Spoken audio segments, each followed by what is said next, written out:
గురువు శిష్యుడు. అనగనగా ఒక ఊళ్ళో ఒక నిరుపేద బ్రాహ్మణుడు ఉండేవాడు. ఆ బ్రాహ్మడికి ఇద్దరు కొడుకులు. పేద బ్రాహ్మడు తన కొడుకులిద్దరిని ఒక గురువుగారి దగ్గరికి తీసుకుపోయి, అయ్యా, వీళ్లకు చదువు చెప్పండి అన్నాడు. చదువు చెబుతాను కానీ నాకు దక్షిణ ఏమిస్తావు అని అడిగాడు గురువుగారు. నా బిడ్డలలో ఒకరిని మీకు ఇచ్చేస్తాను అన్నాడు బ్రాహ్మడు. సరేనని గురువుగారు అన్నదమ్ములిద్దరికీ చదువు చెప్పడం ఆరంభించారు. అయితే పెద్దవాడు మొద్దు. వాడికి చదువు సంధ్యలు ఏమీ రాలేదు. అందుచేత తనకు తెలిసిన గజకర్ణ, గోకర్ణ, వాయుస్తంభన, జలస్తంభన, అగ్నిస్తంభన విద్యలన్నీ రెండో వాడికి పూర్తిగా చెప్పేశాడు. చదువు పూర్తి అయిపోయింది. మీరు వచ్చి మీ ఇష్టం వచ్చిన పిల్లవాడిని పట్టుకుపోవచ్చు అని గురువుగారు బ్రాహ్మడికి కబురు చేశాడు.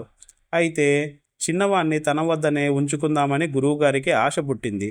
అందుచేత చదువు సంధ్యలు లేని పెద్దవాడికి చక్కగా తలంటి పోయించి మంచి బట్టలు కట్టి ఇంటి అరుగు మీద కూర్చోబెట్టి రెండో వాణ్ణి అడవికి పోయి కట్టెలు కొట్టుకురమ్మని పంపించాడు. గురువుగారి దొంగ ఎత్తు గ్రహించి అడవికి పోయిన రెండోవాడు పక్షి రూపం ధరించి శీఘ్రంగా తండ్రి దగ్గరికి వెళ్ళి, నాన్న, మా గురువుగారితో నాకు రెండోవాడే కావాలి అని చెప్పు అని చెప్పాడు. తండ్రి గురువుగారి దగ్గరికి వచ్చాడు.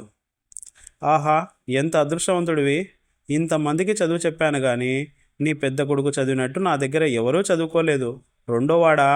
వాడికి ఎవ్వరూ చదువు చెప్పలేరు. ఆ మాట నేను రాసిస్తాను అన్నాడు గురువుగారు బ్రాహ్మడితో.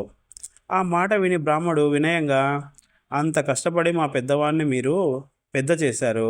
వాడికి మీరు నేర్పిన విద్యలు మీ బోటి వాళ్ళు గ్రహించవలసిందే కానీ నా బోటి నిర్భాగ్యుడికి ఏమి తెలుస్తాయి? అందుచేత పెద్దవాడిని మీరే ఉంచుకొని రెండో విధవను నాకు ఇప్పించండి అన్నాడు. గురువుగారి ఎత్తు పారలేదు. బ్రాహ్మడు రెండో వాడిని పట్టుకొని వెళ్ళిపోయాడు. ఇదంతా రెండోవాడు చేసిన మోసమేనని గురువుగారికి తెలిసిపోయింది. శిష్యుడి మీద పగ తీర్చుకోవాలని ఆయన వేచి ఉన్నాడు.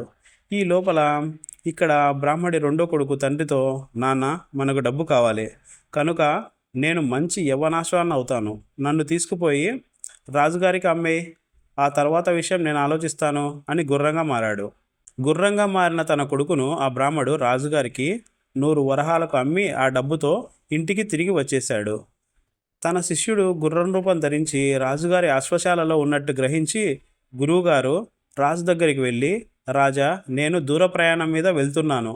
నీ దగ్గర ఉన్న గుర్రాలలో మంచి యవ్వనాశ్వాన్ని నాకు ఇప్పించు అన్నాడు.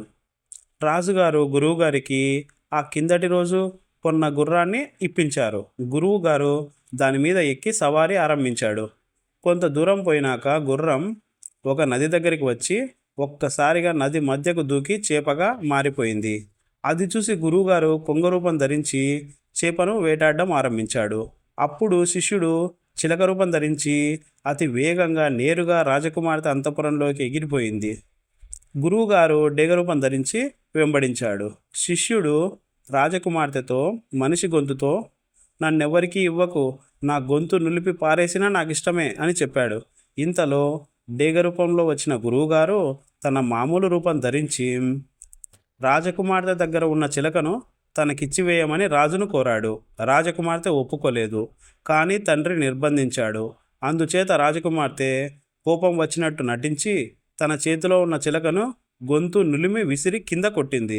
వెంటనే ఆ చిలక వందల కొద్దీ పురుగులుగా మారి నేల మీద పాకసాగాయి. అది చూసి గురువుగారు కోడి రూపం ధరించి పురుగులను ఏరుకు తినబోయాడు. ఇంతలో ఒక పురుగు చప్పున పిల్లిగా మారి కోడి మెడ నోటబట్టింది. బాబో, రక్షించు, బుద్ధి తక్కువై పొరపాటున నీ జోలికి వచ్చాను అని గురువుగారు తన శిష్యుడితో మొరపెట్టుకున్నాడు. శిష్యుడు గురువుగారి మెడ వదిలి యథారూపం ధరించాడు. ఇదంతా చూసిన రాజు శిష్యుడి అద్భుత శక్తికి మెచ్చుకుని తన కుమార్తెనిచ్చి పెళ్లి చేశాడు.